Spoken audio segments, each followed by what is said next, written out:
Ahora viene Santiago, viene con ¿cuál tema? El Santiago con el tema del budismo. El budismo mahayana. Bueno, hay una mixtura entre el Hinayana y el Mahayana. Vamos a ver que en realidad el budismo nace como una filosofía, ¿sí?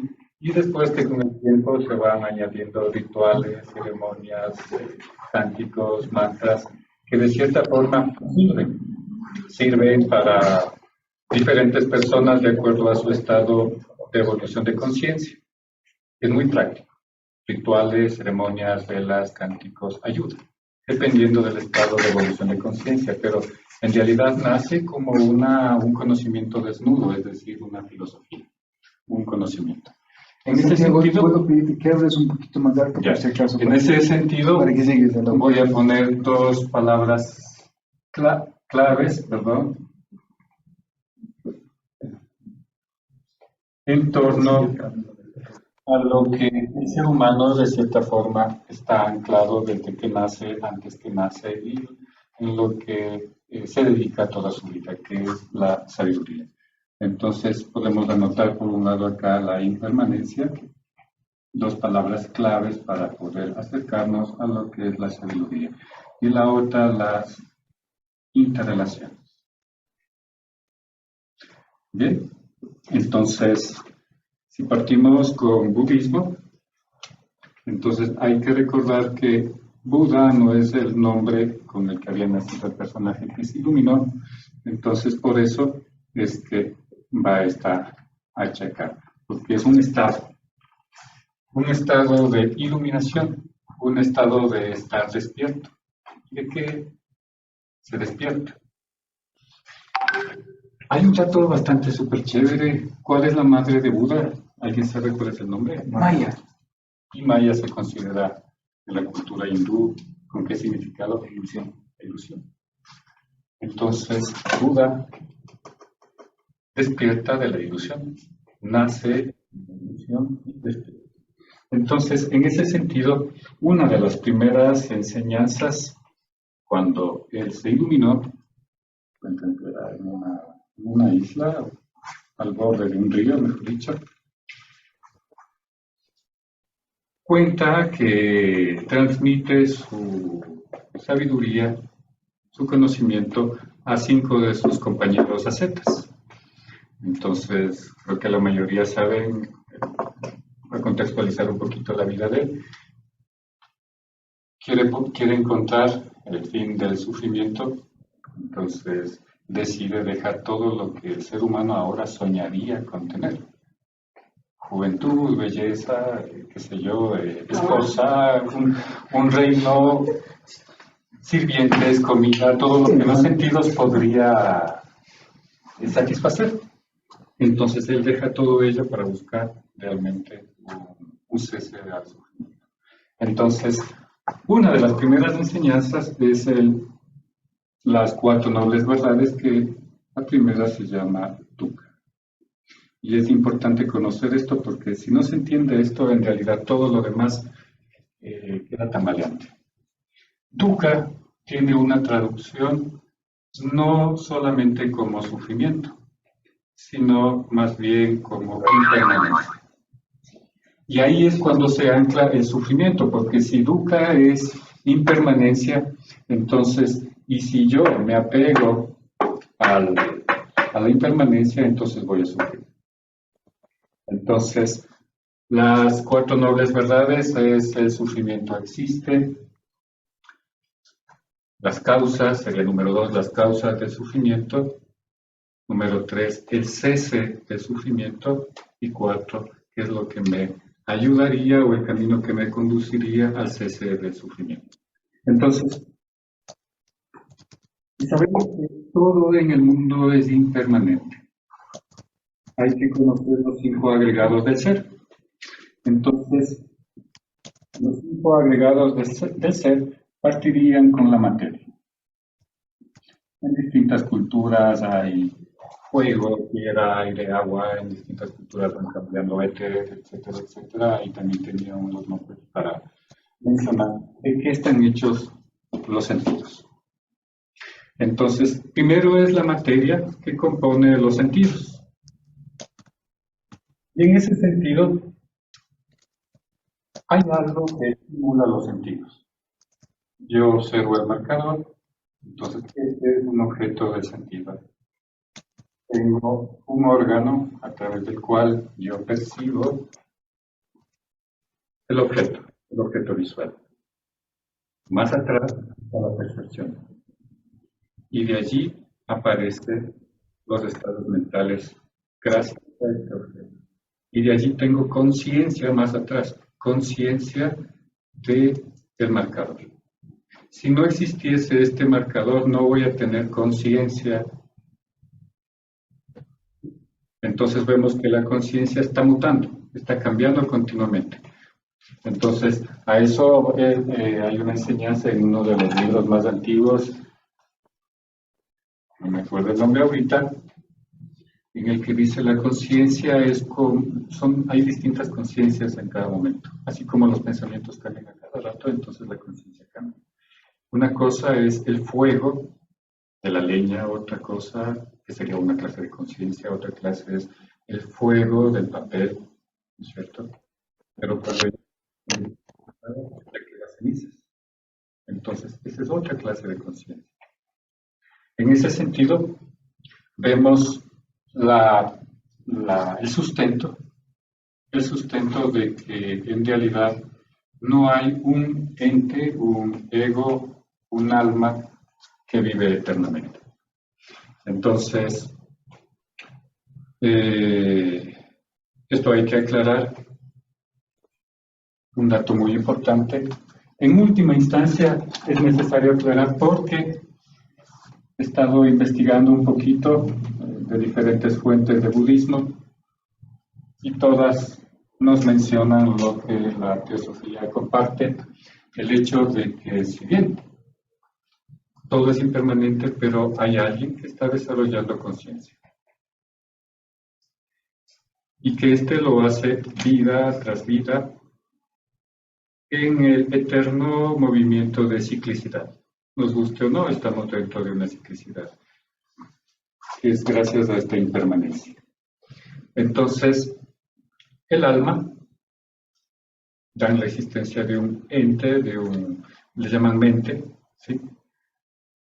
Y esta mente, de cierta forma, tiende a una evolución gracias al impulso que tiene el universo a seguirse evolucionando.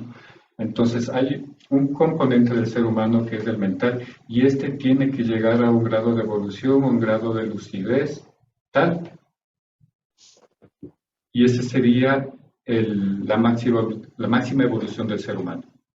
En ese momento se funde con lo que se llamaría el nirvana. Desaparece el ego, desaparece la individualidad y podría encarnar en un gato, en un perro, en una estrella, en un dios del universo, etcétera, etcétera. Entonces, eso de pronto puede parecer caótico para quien está pegado bastante al yo, al ego, pero las cosas son así. Según lo que nos cuenta, yo de corazón pienso que es así. Ahora, si vemos que dukkha es la impermanencia y es el sufrimiento, entonces primero yo debería aceptar cuál sería mi sufrimiento, por qué yo sufro. Porque si yo me niego, jamás voy a conocer el resto del camino que me conduce al ser. Entonces, una vez que yo observo, y realmente observo, me refiero a dejar a un lado esas estructuras mentales, esos condicionamientos culturales o de historia de vida, dejo a un lado y realmente puedo ver objetivamente, imparcialmente, entonces va a aparecer otro camino. Entonces, va a aparecer un camino que me permita conocer primero la causa. Y una vez que tengo la causa, entonces naturalmente, secuencialmente, aparecerá lo que es el cese del sufrimiento.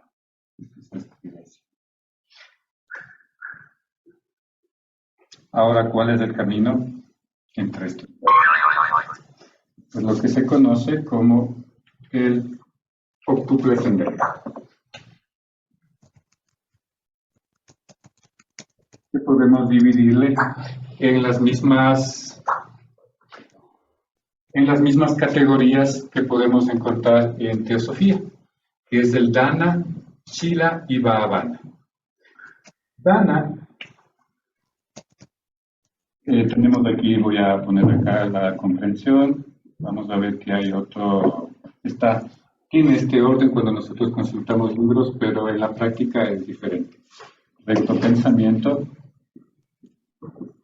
rectas palabras, rectas acciones,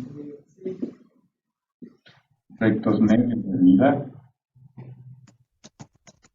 recta atención y recta concentración.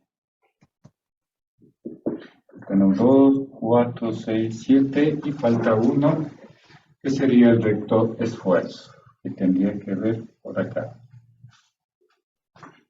El recto esfuerzo.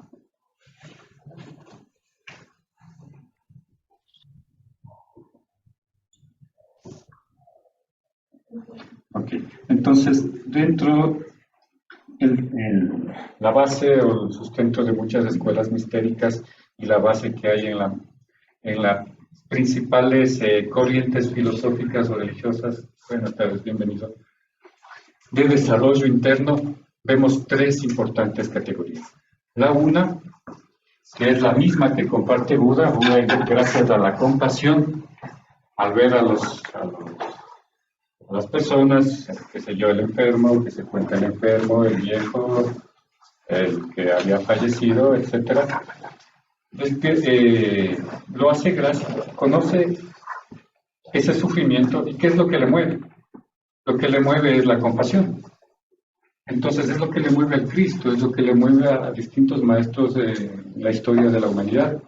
Entonces, la compasión tiene que ver con la ética, que serían las palabras, las rectas acciones, los rectos medios de vida. Pongo un ejemplo. No hablo cualquier pendejada. Uso mis palabras para construir, para edificar, sabiendo que tiene energía, sabiendo que tiene vibración. Esto en conversaciones de pronto que no tienen ningún sentido, son simplemente, se puede decir, como una especie de pérdida de tiempo. Entonces, banales. Entonces, igual las acciones de vida, ¿no es cierto? Entonces, procurar no matar o no estar en situaciones en las que promuevan, qué sé yo, vender alcohol o vender drogas, entraría medios de vida y acciones, ¿no es cierto? Entonces, ética. Lo que yo estoy mencionando es ética, acciones, medios de vida y palabras. Entonces, eso se conocería como dana. Si no me acuerdo cómo se escribe acá, dana. Creo que es un condón. Ya. Entonces, también tenemos lo que es el bhavana. Bhavana, que sería la atención, el esfuerzo, la concentración. Y allí nos hace un desglose del camino para ello. Entonces, hace uso o hace referencia a los 4 componentes de la personalidad. Llevo la atención, debo tener una atención, un recto esfuerzo y una concentración dirigidas a lo que es el componente físico. En esta tradición se menciona que la conexión del cuerpo, con la conexión de la mente con el cuerpo se lo hace a través de sensaciones. Entonces las sensaciones guardan información. Si a mí me duele una parte del cuerpo durante años, entonces está codificado, está guardado allí una información. Entonces, en ese sentido, las sensaciones no solo son meras sensaciones. Así que atención, esfuerzo, concentración parte con el aspecto físico. Una sensibilidad llevo mi atención no solo al cuerpo, sino a todas las acciones que yo hago, desde caminar, desde el respirar, desde lavarme los dientes, etcétera, etcétera. Entonces no es otra cosa que la atención plena. Pero de allí va subiendo de grado, entonces vamos allí a la atención de las emociones, atención a los pensamientos, y aquí es muy importante enfatizar que al llevar la atención a los contenidos y al movimiento mental, hace referencia a cuestionar sus propios criterios, sus propias creencias, desafiarlas, cuestionarlas, e invita al estudio filosófico. Entonces, eso nos da muestra de que hay un conocimiento que se puede adquirir a través del estudio filosófico y otro que es calmar la mente, ¿no es cierto? Porque meditación viene de Bhavana y Bhavana significa cultivo mental. Entonces, es cultivar la mente. Y una vez que se cultiva la mente, se accede a algo que en el budismo le llaman la conciencia base o la conciencia primordial. Es decir, que todos y cada uno de nosotros tenemos una conciencia base, pero está cubierta por capas de emociones, sentimientos, está cubierta por otra capa de pensamientos, historias de vida, condicionamientos, alimento del ego, qué sé yo, complacencia y un montón de cosas. Entonces, para que pueda expresarse esa conciencia original, esa conciencia primordial, es necesario una purificación de las capas que lo ocultan. Entonces, ¿cómo se hace eso? Muestra el camino a través de la meditación desde el aspecto físico, emocional, mental, contenidos mentales. Es necesario también mantener lo que se conoce como la compasión. ¿Expresado en qué? Debe ser lo más concretamente posible. Palabras, acciones, medios de vida. Cuando ocurre todo esto, y es por eso que yo mencioné que esto era bajo, aparecen los rectos pensamientos. Pensamientos de que todo es en realidad impermanente. Y eso me da una comprensión. ¿Ya? ¿De qué? De que todo, ya lo había borrado, pero aquí estaba escrito, de que todo tiene una interdependencia. Y para cerrar solo pondría este símbolo acá. Perdón, me tatué una vez sin saberlo. Se me ha quedado grabado. Ahora no le puedo dar la vuelta. Pero lo simpático es que da igual que lo ponga para allá o que venga para acá, porque el universo es ese eterno yin-yang, esa eterna expresión hacia el exterior y ese eterno recogimiento. Entonces, en esa dinámica del yin y del yang, o en esa eterna dinámica de la ciclicidad, el cruce del tiempo, ¿no es cierto?, y el cruce del espacio es el presente. La máxima instante, la conciencia enfocada al instante. Entonces el ser que puede vivir en la instantaneidad, en el presente, realmente está viviendo.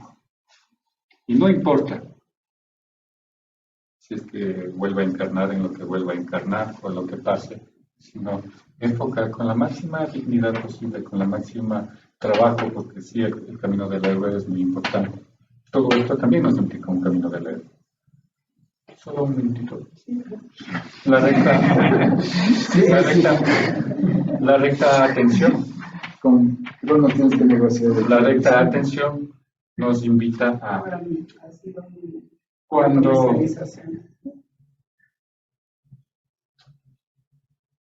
a evitar pensamientos o emociones negativas. Y el recto esfuerzo a evitar. El recto esfuerzo también implica a que si ya hay emociones o pensamientos negativos en mí, el recto esfuerzo de sacarlos, desecharlos. El recto esfuerzo también implica cultivar pensamientos, emociones positivas. Pero también el recto esfuerzo implica que eso que ya está dentro a modo de semilla pueda crecer. Entonces, como todo es vibración, sabemos que no es compatible una energía densa con una energía elevada. Entonces, a medida que nosotros cultivamos justamente todos estos elementos, por naturaleza se va expulsando lo negativo. A modo de cuando cogen un hierro caliente y le dan con el martillo y la escoria sale. Entonces, ese es uno de los caminos que muestra el budismo. Bien, entonces...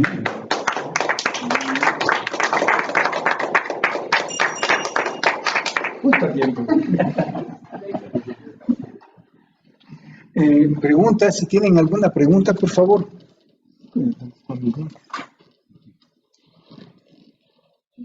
Juan, Ana María, Fausto. ¿Qué fue Fausto? Si tienen alguna pregunta, por favor. No, más que una pregunta, un comentario. Bueno, muchas gracias a Santiago por compartir sus conocimientos. Creo que el tema del budismo con toda la invitación que nos hace a vivir en conciencia plena y a ejercitar más también la meditación, de alguna manera ha tenido una influencia muy fuerte en Occidente, ¿no? Y creo que eso es bastante positivo. Hice un comentario en el chat en relación al ejemplo que pusiste de no matar. Creo que todos en el grupo tenemos como ese principio bastante bien incorporado, no me parecía que era como el ejemplo más adecuado, pero sí resalto también el budismo y el tema de la conciencia plena, eso me parece que es clave y me parece que en la práctica también se manifiesta a diario. Gracias, Ana María. Muchas gracias por tu comentario. Es algo muy importante de reconocer que los estudios en cuanto a las prácticas budistas, lo que se conoce como vipassana o ver claro o penetración en la verdad, ha dado frutos hace unos 30 años más o menos, lo que se conoce como mindfulness, atención plena. Entonces, coge los elementos de las prácticas, pero sin ninguna inclinación filosófica o religiosa para poder llegar a distintos ambientes, ya sea clínicos, porque primero se practicó en hospitales, luego se llevó a la educación, lo han llevado a la psicología, lo han llevado a las empresas. Entonces es un medio a través del cual se puede ir llegando justamente a esa conciencia base, a esa conciencia primordial. Faltaría obviamente los estudios filosóficos que son muy necesarios, se ven en todas las tradiciones que es muy necesario ese conocimiento, esa elaboración mental, pero recordemos que es otra forma de acceder cuando se acalla la mente o cuando se purifica esas capas que cubren la conciencia primordial, entonces es otra forma de conocimiento. Ahora lo que mencionaba Jorge, tenemos dos hemisferios y todos en el universo hay dualidad. El cerebro y la parte racional, la lógica, las distintas lógicas, discernimientos están por algo, tienen una razón de ser. Entonces, utilizar al máximo ello y obviamente poder llegar o atisbar a lo que se conoce como intuición o conocimiento directo. Entonces, gracias. No sé si tienen más preguntas. No, bien explicado, muy bien. Hay algunas corrientes del budismo que no están de acuerdo en que se puede reencarnar, en lo que comentabas del tema de animales o demás, y hay otras que sí. ¿Cuál sería la diferencia entre, o sea, cuáles sí están de acuerdo, cuáles no, en que sí se puede reencarnar hacia atrás, por llamarlo de alguna manera? Bueno, hay distintas corrientes de budismo, la una que es la más antigua, en donde se comenzó recién a estructurar el budismo, que sería ya por Ceilán. Entonces se lo conoce como el budismo antiguo, el budismo de los viejos sabios. Entonces, en ese sentido, no hay una regresión. Cuando hay una evolución de conciencia, no hay una regresión a algo inferior. Si se muere, no se puede encarnar en algo inferior, que si yo como humano no puedo encarnarme como un perro. porque todo tiene una razón de ser. Pero de allí hay otra versión del budismo en la que se practica en algunos países de Oriente y nos mencionan que como todo tiene interdependencia y todo depende de lo demás, no soy el único en el universo, ¿no es cierto? Entonces puedo encarnar en una roca, en una planta. Y en ese sentido, cuando yo veo una roca o una planta, la roca y la planta es sagrada. Pero si nosotros nos vamos más atrás de las creencias, en realidad la esencia que mueve todo el universo está en todo. Y se ve con otros ojos la naturaleza, la roca, la planta y a los demás seres, porque en realidad todos participan de ella.